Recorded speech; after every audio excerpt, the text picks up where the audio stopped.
With immense sincerity, I thank the President of India Islamic Cultural Center, Mr. Sirajuddin Qureshi, and the entire staff of ISCC and Noble Education Foundation for giving me a chance to impart the skills of English communication and pronunciation. I've been coming here for the past 8 years, and I've visited different schools, colleges, universities, and recently Siraz sir has also sent me to Saudi Arabia. There I taught many good personalities and teachers of international school. I visit different parts of India, but I would like to say one thing, that the training that I impart here at India Islamic Cultural Center is remarkably distinct.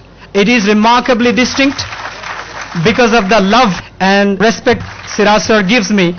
It is not my day, it is the day of all the Noblites. We have very wonderful 6 participants. Almost hundreds of Noblites today can come up the days and exhibit their confidence, but we have shortlisted a very few dynamic Noblites who can perform and who can prove the world that in a span of 30 days they can develop amazing confidence and speak to the world with great fluency.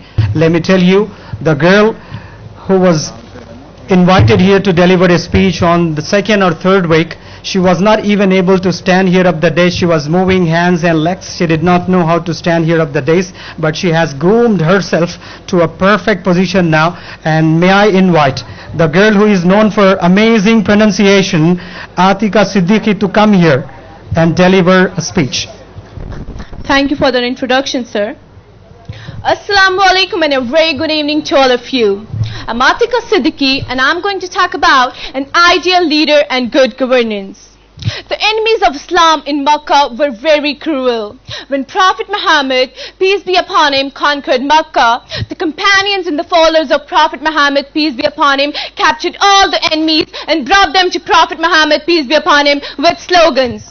Al-Yawmu Yawmul Malhama, which means it is the day to take revenge upon the enemies. It is the day to tear the enemies apart. It is the day to kill the enemies. The enemies were those people who tortured Prophet Muhammad, peace be upon him, when he was in Makkah. The enemies were those people who abused Prophet Muhammad, peace be upon him, when he was in Makkah. The enemies were those people who compelled Prophet Muhammad, peace be upon him, and his companions to leave Makkah. The enemies were those people who poisoned his foods. The enemies were those people who surrounded Prophet Muhammad, peace be upon him, and even tried to assassinate him. And see how our Prophet Muhammad, peace be upon him, reacted and responded to the slogans of his companions. Prophet Muhammad, peace be upon him, said, Al-Yawmu Yawmul Marhama, which means it is the day to show mercy upon the enemies. It is the day not to torture the enemies. It is the day to forgive the enemies. Such a compassionate and forgiving a leader Prophet Muhammad, peace be upon him, was. Ladies and gentlemen, when a good and efficient leader dies, his party too dies with him. And it takes decades and decades to emerge such a good leader again in the party. There are numerous reasons why the party dies when a good leader dies. Because the leader does not have confidence in his own team members. There are leaders. The leaders are afraid of being surpassed by his fellow leaders. Few leaders are dictators. They may govern well, but their leadership does not last long. And with Prophet Muhammad, peace be upon him, there were no such loopholes. He was a perfect leader this world has ever witnessed. Prophet Muhammad, peace be upon him, in his lifetime itself has formed 4 dynamic, dedicated, determined and disciplined leaders who were Hazrat Abu Bakr, Hazrat Umar, Hazrat Usman and Hazrat Ali radiallahu anhu. I would like to put light upon the very efficient and a good leadership skills of one of the disciples of Prophet Muhammad, peace be upon him, Hazrat Umar radiallahu anhu. He ruled about 30 countries, and I say a few names: Iraq, Iran, Oman, Egypt, Syria, Jerusalem, etc. It's not easy to rule a state today, but Hazrat Umar ruled half of the world, and he was well known for doing justice to every citizen of the states he ruled. Hazrat Umar radiallahu anhu issued 6 instructions to all the governors of the states he rules, and the governors were answerable. In case if they failed to follow them, they were terminated if they found wrong.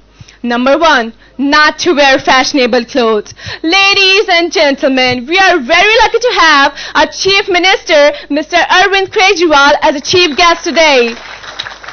who is following one of the instructions of Hazrat Umar radiallahu anhu. I salute him. I appreciate if we give our Chief Minister a standing ovation with warm round of applause.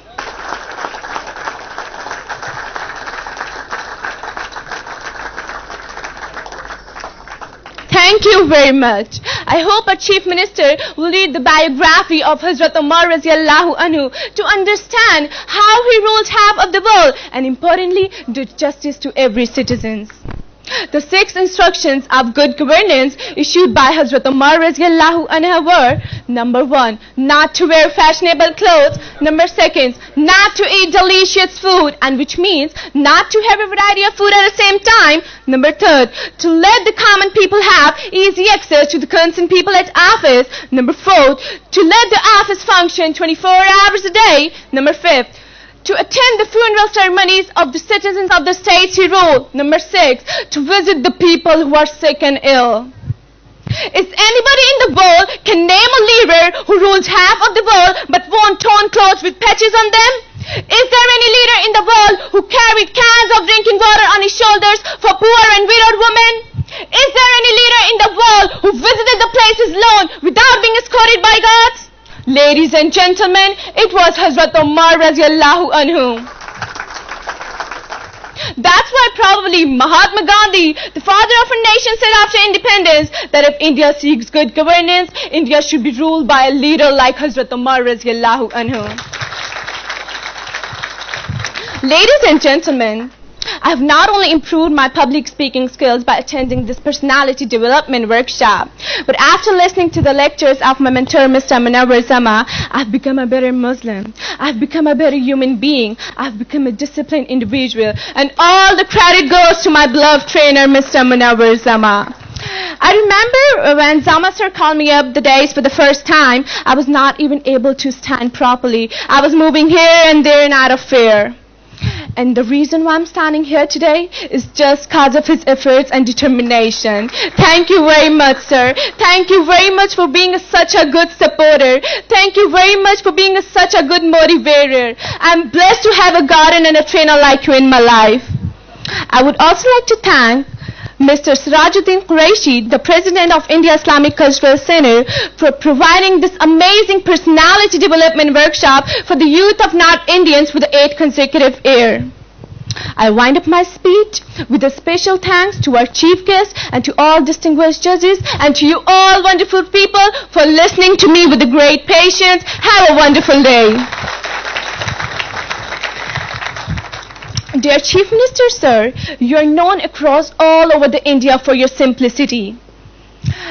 If you read the biography of Hazrat Umar radiallahu anhu, you will inshallah be known across all over the world for your amazing leadership. I have got that book for you, sir.